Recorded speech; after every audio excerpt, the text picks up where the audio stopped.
So first and foremost, you need to label the types of contacts that you have. Now, I'm going to give you some pretty basic buckets of contacts.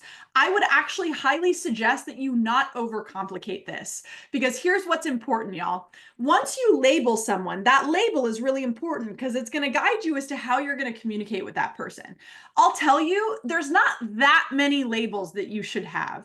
You don't need a whole lot of different strings of communication in your database. So I would actually encourage you to do no more than 6 labels. That's it. That's all you get. 6 labels total for your whole database. Some examples of that could be and should be SOI, right? People who I have already met, people who I'm friends with.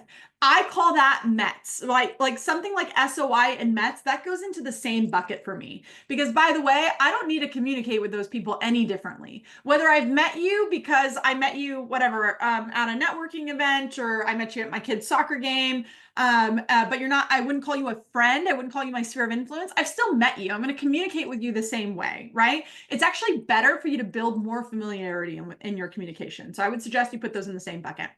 Past clients, I'm going to communicate potentially with a past client a little bit differently. I may have some very specific communications I want to send to people who I've actually done business with.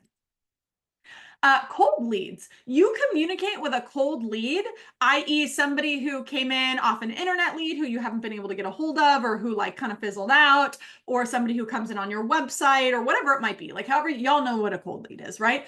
You communicate with that person very differently than you're going to communicate with somebody that you've met before, or met at an open house or things like that. Referrals. This could be referrals from other agents, because this could be referrals from attorneys. This could be referrals from your tax people. I don't care who it is.